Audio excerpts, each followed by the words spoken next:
নমস্কার, শুরু করছি সেরা 10। আপনাদের সঙ্গে রয়েছি আমি ঋষিকেশ। সন্দেশ আটকেছে শুভেন্দু অধিকারীর গলায়। সন্দেশখালীতে শুভেন্দু শ্রদ্ধাঞ্জলি সভায় দেখা মিলল না রেখা পাত্র। সন্দেশখালী আন্দোলনের মুখ বিজেপির এই নেত্রী রেখা পাত্র, তাহলে কোথায় গেলেন তিনি? শুভেন্দু অধিকারী, যে শুভেন্দু অধিকারী একটা সময় কার্যত রেখা পাত্রের ছায়াসঙ্গী ছিলেন, তার মাথায় ছাতা ধরেছিলেন, সেই শুভেন্দু অধিকারী যে শ্রদ্ধাঞ্জলি সভা, যদিও এই শ্রদ্ধাঞ্জলি সভা নিয়েও একটা বিতর্ক রয়েছে, নিখোঁজ ব্যক্তিকে শ্রদ্ধাঞ্জলি জানিয়েছেন শুভেন্দু অধিকারী, এমন একটা কথা শোনা যাচ্ছে। কিন্তু তার থেকেও বড় হয়ে দেখা দিচ্ছে, যে রেখা পাত্রকে প্রধানমন্ত্রী ফোন করেন, খোঁজখবর নেন, সেই রেখা পাত্র কিনা বিরোধী দলনেতার সভায় মঞ্চে উপস্থিত থাকলেন না। কোথায় গেলেন রেখা পাত্র? এই নিয়ে আমরা কথা বলবো। সঞ্জিত চক্রবর্তী রয়েছেন আমার সঙ্গে সরাসরি। সঞ্জিত, জানতে চাইবো যে রেখা পাত্র তিনি কেন গড় হাজির থাকলেন শুভেন্দু অধিকারীর সভায়? এলাকার লোকজন তারাই বা কিভাবে দেখছেন গোটা বিষয়টাকে, কি বলছেন তারা? দেখো, 2024-এর লোকসভা নির্বাচনে সন্দেশখালী আন্দোলন রাজ্য নয়, দেশের কাছে কিন্তু এটি রাজনৈতিকভাবে ইস্যু করতে ছিল বিজেপি নেতৃত্ব, যেখানে বারবার যে প্রতিবাদ আন্দোলন দেখেছে গোটা রাজ্য দেশ, এবং বারবার সেখানকার যে শেখ শাহজাহানের বিরুদ্ধে একাধিক দুর্নীতি, নারী নির্যাতন নিয়ে এই প্রতিবাদ আন্দোলন দিনের পর দিন দেখেছে। প্রায় 2 মাস ধরে এই আন্দোলন কিন্তু গোটা রাজ্যের মানুষের কাছে কিন্তু এখনও কোনো একটা জায়গায় স্মৃতির মনোকটায় রয়ে গেছে। যেই প্রতিবাদী আন্দোলন, যেই প্রতিবাদী সেই রেখা পাত্র, সেই রেখা পাত্রকে বিজেপি কিন্তু শক্তিস্বরূপ, অর্থাৎ দেশের প্রধানমন্ত্রী, তিনি কিন্তু শক্তিস্বরূপ আখ্যা দিয়েছিলেন এবং তাকে প্রার্থী করা হয়েছিল বসিরহাট লোকসভা কেন্দ্রে।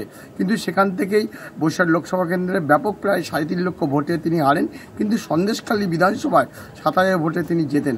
কিন্তু প্রশ্ন হচ্ছে, যাকে রাজনৈতিক গুরু বলতেন এবং যে রেখা পাত্র একসময় যা রাজনৈতিক ছত্রছায়া ছিল, যে সুজয় মাস্টার, সেই সুজয় মাস্টার তৃণমূলে আসার পরেই কিন্তু একটা গুঞ্জন শুরু হয়েছিল।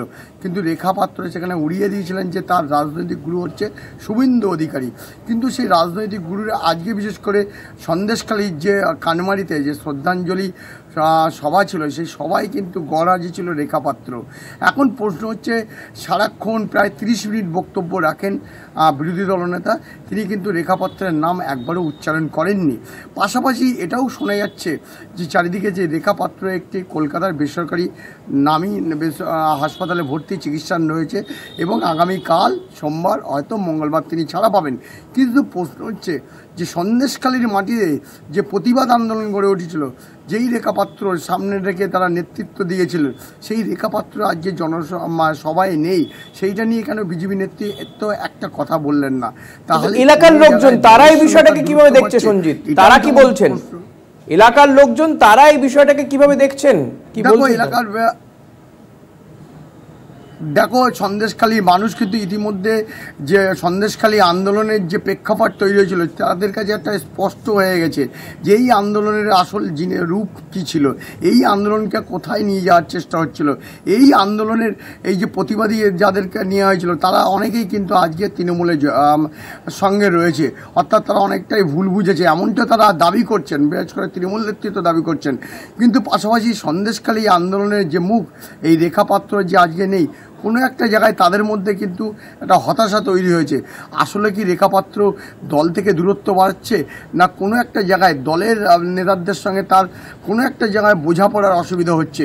কারণ তুমি জানো, আর মাত্র সামনের বছর 2024-এ যে বিধানসভা নির্বাচন, সেই নির্বাচনে কিন্তু এসে গেছে রাজ্যের যে বিধানসভা নির্বাচন।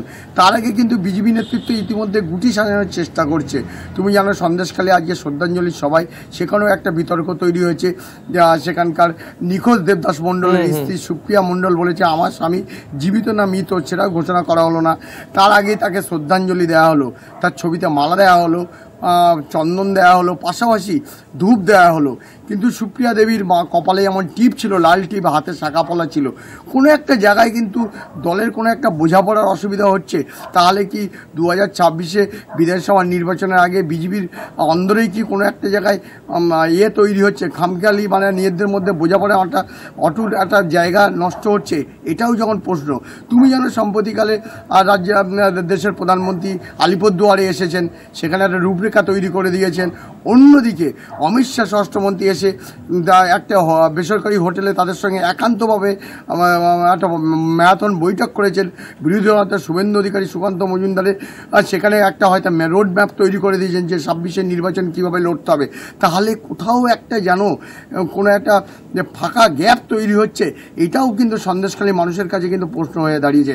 এখন প্রশ্ন হচ্ছে, রেখা পাত্র ছিলেন না, তিনি অসুস্থ রয়েছেন, হয়তো হাসপাতালে ভর্তি রয়েছেন, ছাড়া পাবেন, কিন্তু তার নিয়ে কেন একটা কথা মঞ্চে বললেন না বিরোধী দলনেতা, যাকে রাজনৈতিক গুরু বলা হয়েছিল যে শুভেন্দু অধিকারীকে, সেই রাজনৈতিক গুরু কেন তার মুখে একটা উচ্চারণ করলেন না? তাহলে কোনো জায়গায় দলের সঙ্গে কি একটা মতপার্থক্য তৈরি হচ্ছে রেখা পাত্রের এই প্রতিবাদীর?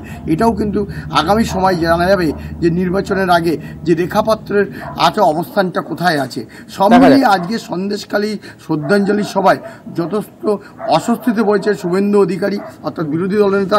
একদিকে যেমন সুপ্রিয়া মণ্ডলের তার বক্তব্য নিয়ে, অন্যদিকে পাশাপাশি রেখা পাত্রের অনুপস্থিতিতে রীতিমতো কিন্তু দলের মধ্যে কোনো একটা যেন গুঞ্জন বিড়ম্বনা বাড়ালো শুভেন্দু অধিকারী। একদমই, অনেক ধন্যবাদ সঞ্জিত। কথা বলছিলাম আমাদের প্রতিনিধি সঞ্জিত চক্রবর্তীর সঙ্গে, এবং সন্দেশখালীতে শ্রদ্ধাঞ্জলি সভা করলেন শুভেন্দু অধিকারী, কিন্তু সন্দেশখালীর মুখ যাকে বলতে চাইছিল বা যাকে মুখ হিসেবে তুলে ধরতে চেয়েছিল বিজেপি, সেই রেখা পাত্র, তারই দেখা মিলল না শুভেন্দুর সভায়। জানিয়ে ইতিমধ্যেই রাজনৈতিক মহলে চর্চা শুরু হয়েছে।